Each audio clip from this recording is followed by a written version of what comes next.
Okay, next one. Hello, Master. I told my wife, I said Master was there, and she said that you're really stubborn, and and I said, like, after all this time that I've been practicing, even if you had some doubts, you should by now know that Master is good. She's okay, and she's agreed to get initiated.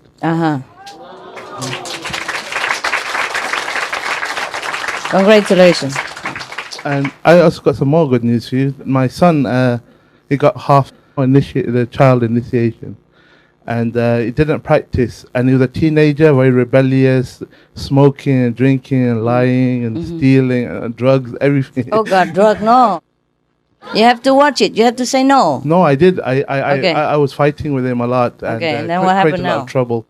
But anyway, eventually, he nearly failed his exams, and all of a sudden, he realized that he would be stuck in this place where he doesn't want to be. He can go a lot further. So he cleaned everything up, and then slowly we kept encouraging him to come and meditate with us. But I didn't, because a lot of people pressure the kid to come and get initiated, but they don't really practice. I understand. For him, I said, if you meditate every single day for 6 weeks, then maybe I will consider putting your application for initiation. But first off, for 6 weeks, he meditate every morning and come and meditate. But I always treat him, what he says, very, not that I believe it 100%. I'll see when he does it. Okay. And then So he does. he meditate. And then this time when I went home, I said, if you read the 5 books, Key of Immediate Enlightenment 1 to 5, and if you read the Masters magazine every month, and if you go to a group meditation whenever you get a chance, then I will put in your application. And he also agreed. Okay. So you have 2 Good. of those people. Yeah, good. Yeah, fine. I'm sorry to be so strict with him, but I know that he's lazy. Yeah. And I want to, because I He don't want has to to waste earn your it, yes. time Yeah. with him or his time with you. Very you see. good. So I have to make sure. Very good. If he does just half of what you said, then he can be initiated. Okay? Okay, fantastic. I walk halfway. Okay, fantastic. Thank you, Master.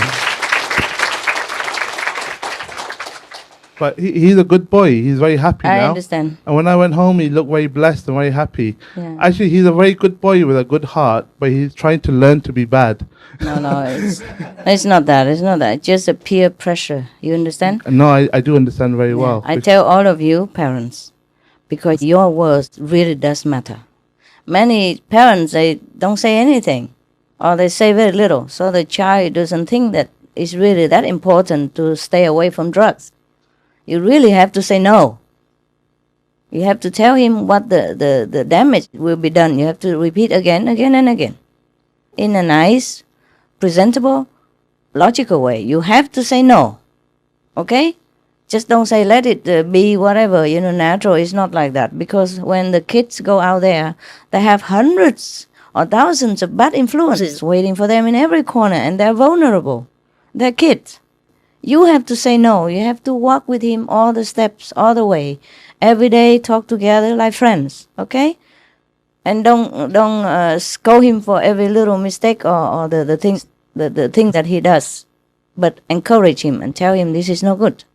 You have to stop it. It really matters to your health, your future, and to the family. You tell them that you don't feel good. You feel really bad about it. You have to tell your feeling. Because kids, they don't understand. Sometimes if you don't say or you don't be too strict to them, they think you don't care even. You don't care whether they live or die, they're good or bad, so they just feel rejected, neglected, and then they get worse and worse so that to get your attention. So if you pay attention to them nicely, proportionally in the beginning, not like spoiled, over attentive, but be like a friend, and then they confess to you everything, then you will know what they're up to and what the friends are up to. They have to trust you. And then they tell you everything, then you can know where they stand, and then you can know what to help them. Yeah? Because they're out there, they're very alone. You think they're your children and they're protected. No, when they're outside in the school, they're not protected. Sometimes they're bullied in the school and they don't dare to tell you. And sometimes they do this, do that, just to be in the company of other gangs. Otherwise, they be cast out as no good, as sissy. And then these names are very painful to teenagers. So you have to tell them what's good, what's bad. And it doesn't matter about the name. You have to be their supporter, be their friend, that they can lean on you, that they can trust you, so that the whole world doesn't matter to them anymore. And then they cannot cast a shadow on your children, because the bad society still exists, yeah? Especially kids, other parents don't know how to teach them, and then your kids get bad influences from them, and they all infect each other. You have to plant your feet firm. You have to say no, even if he doesn't like it. He will. You have to say it in a logical way and loving way, yeah? And day by day, even he doesn't like it today, it will sink in. And one day the table will turn, and he will see the bad side of his friends, and then he'll think, oh, my father is better. He's right. Look at you now. You're drunk and you're that, and look at what happened to you. My father is right. I don't want to be like you. One day, even if he's already badly influenced, but your influence still counts better than no influence. Especially you have power as well, huh? So have to say no to all the bad things that the kids want to try and experiment. And even in something sensitive like a sexual issue, you have to sit down and talk to them. Maybe they know a lot more than you do already. But then you have to know what they know in order to guide them. Don't feel embarrassed about these things and then wait until they have trouble and then it's too late. Better embarrassed now than later. Or they might lose their life even, contracting some bad disease. You have to tell them the way you tell yourself. All right? Because you have to be friends with your children. If you are not their friends, who can be their friends? You are the best friends they could have. In fact, the only friends they should have until they grow up. Of course, they have all the friends, but they're all the same age. They don't know much. And that's buddies. It's not friends. You are the friends. Yeah? You are the guides. They look up to you. And now that you have trimmed yourself, cleaned yourself, well, you're even a better guide. Okay? Better friend. So in the whole wide world out there, they should know that they have you all the time. And that makes them feel confident, strong, loved. And that will make them beat anything else. Because if they don't feel loved, they feel dragged, you know what I mean? Feel not interested to do anything, and then they just try anything just to pick themselves up. So family love is very important to the children, yeah? You have to give it to them, all right? Unconditionally. Firm but love, okay? It's like the way I treat you. I scold you sometimes, but you are loved, and you know that. Even if I scold you, you know you can rely on me. You know that I don't harm you. You know that, don't you? Yes. Okay? The same. Treat your children. That they know they are loved at all times. But don't just give in to their whims. Spoiled is different from understanding and friendliness. Yeah? Be a friend, be their friends. Like if they come home and confess to you something bad, like, oh, today I did something that's supposed to be bad. You don't scold them right away and say, you're a bad boy and blah, blah, blah. You say, thank you. Thank you for telling me this. Yeah, I really feel very privileged that you tell me these things, even though you know it might be not very good to tell me, but I'm so glad you tell me. And then help them according to their situation. Because they are kids. If they make mistakes, it's because they are kids. Look at you, so grown up, but still make a lot of mistakes. How can kids not make mistakes?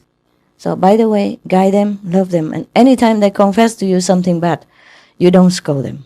You just tell them, you know, you're really glad. You feel privileged that they trust you. And that will make them tell you more. Because mistakes are about to happen. And bad influence is about everywhere to happen. So you should be glad that they tell you something. Yeah? And then according to that, cut it. Okay? All right? Let them tell you. You know, act like a buddy. Not an authoritative figure. Not too much. Okay? Not too much. All right. Oh, it's a very subtle situation. It's not like every family is the same, you know. But the guidelines is that be a friend. Be a friend so they can cry on your shoulder and they can trust you. And then they listen to you. Thank you for bringing it up so I can, by the way, tell everyone.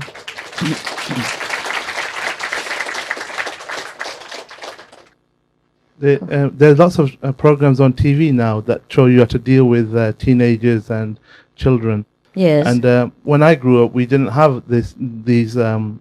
skills. Yeah. Okay. But now, I think with my son, there was a turning point one day where... A what? A turning point. Okay, okay. I always used to say to him, look, drugs are bad and you should stay away from them. But he was going out all the time. And some of the times we were fighting quite viciously with each other. And then my wife would be involved as well, and he would get her on his side. Then I feel very powerless and angry, and I say, well, you guys, I'll leave you two together. You can do what you like. But I always try to give him some good advice. Understand. But that one time he went out, and I told him, look, I don't want you to go out. You're going out every night. I want you to stay in. You know, you can go out on the weekend, but not every day. Yeah. And he went out the night. And so I confiscated his computer. I took it in my room and I locked it in there. And he came back and he said, I'm going to go in the room and get the computer. And I watched one of these programs the day before. Yes. And in there, the trainer was teaching the teenager how not to get angry. The trainer was in the boxing ring with the teenager. And he said to the teenager, I'm going to swear at you. I'm going to wind you up. But if you hit me, then you've lost. So I used that technique on my son. And whatever he said, he swore to me, he called me this and that, everything. But I said, look, I'm not going to get angry. I love you, but I'm not going to give you your computer back until you stop going out. Right. And then he said he'll see. So he was waiting at the door. And my friend used to come to meditate on a Wednesday night. And he thought that I would be embarrassed and give in to him because my friend was there because of this.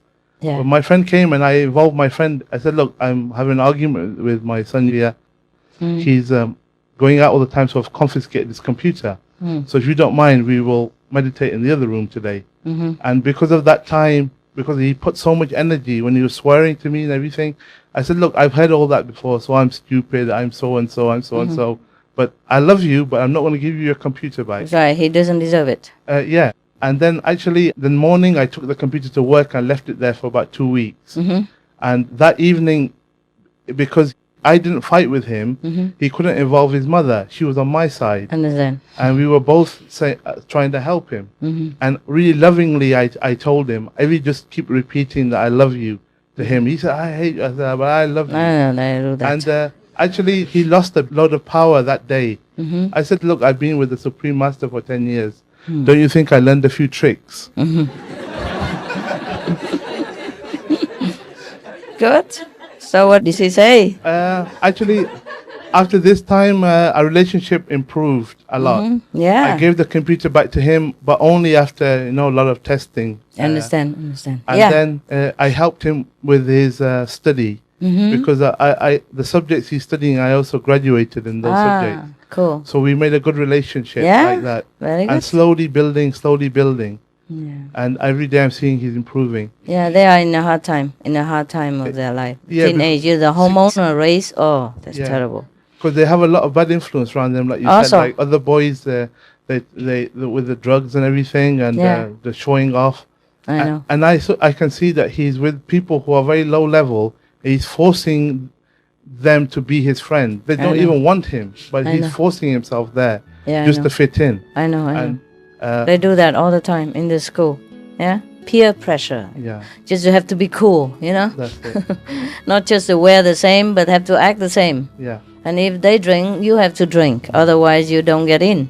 They will make fun of you and all that. Just you have to make sure he doesn't have to go through all this suffering for nothing. Tell him the value is not by being cool, but being a good student and intelligent, and be independent.